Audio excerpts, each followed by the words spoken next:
So it can't be a Cafe Racer building video unless it's got a generic coffee opening. Ah, Jesus, that's hot. So, I'm filming this in my kitchen at the moment. I'm waiting for the rain to stop. It might look sunny outside, through there, but it's not, it's raining. I need to make some room in the workshop for today's video, so I'm gonna wheel a couple of bikes out. I really need a bigger space. But it's still hot. Today's video is seriously gonna split some opinion. So when I'm making videos, I always kind of preempt what the comments are gonna be on this. And yeah, this video is gonna seriously split the divide right straight through the middle, I think. Some people are gonna hate what I'm doing, some people are gonna love it. I personally love it. I think this bike's gonna look mean. So today's video, as you probably would have guessed from the title and the thumbnail, is gonna be the CB750 Tyre.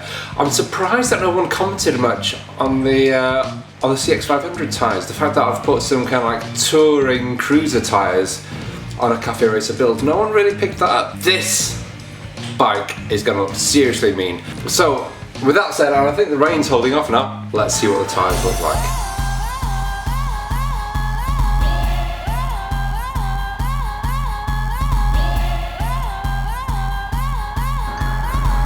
Ah, there they are.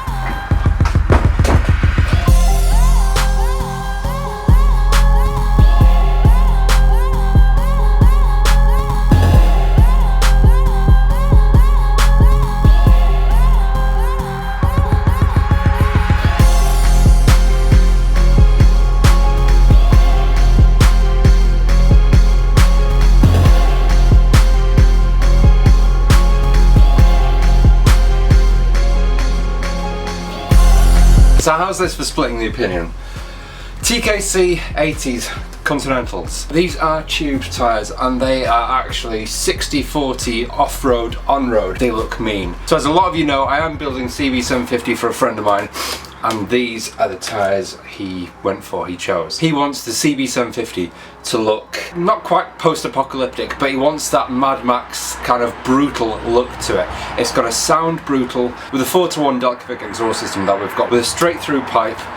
These tyres, the brushed / polished steel tank and cowl, it's gonna look seriously mean. I know a lot of you are gonna be writing down there saying you can't really ride properly on these Contis, TKCs. Yes, they are a Twinduro tyre, but for the purposes of where this CB is going to be ridden and when it's going to be ridden, it's not going to be taken out into the rain. That's a given because the tank obviously is going to be the raw steel.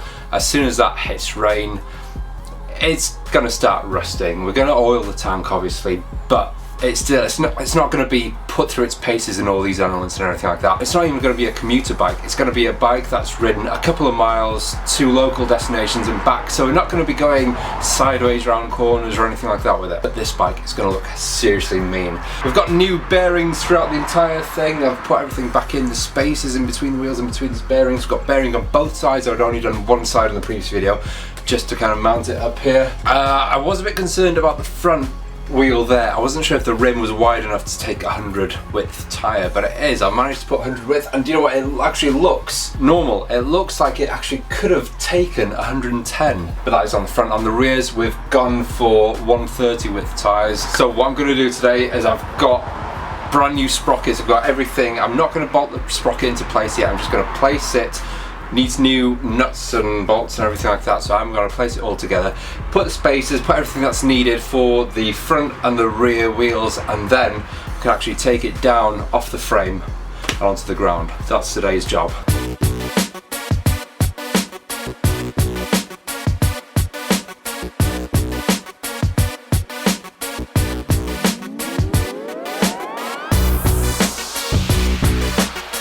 So I've finally got the bike off that crappy little stand. The stand was not going to take the weight of the tyres and the bike. It's just a little DIY bench.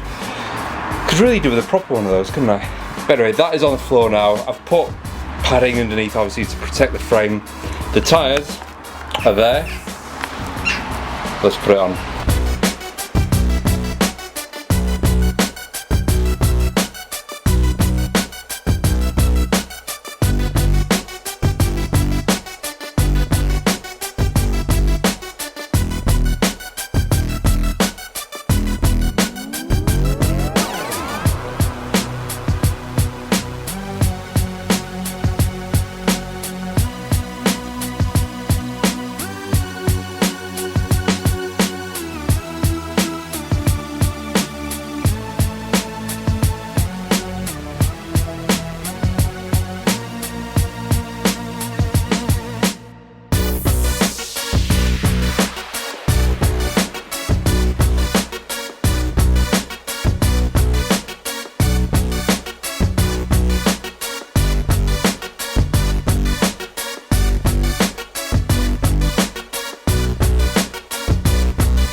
So I've just put the bike on a stand there just to obviously make it a bit more stable. I don't want it to tipple over now.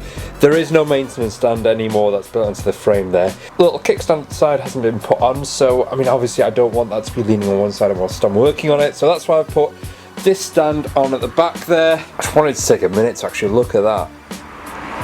I know this might be a little bit sad now, but the stands on that bike, that back tyre, it's so chunky. And look at that cowl as well. It's all starting to come together now. I think, from talking to my friend, he's after a tan leather seat on that. That is going to look beautiful.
And there we have it. That front wheel looks nice.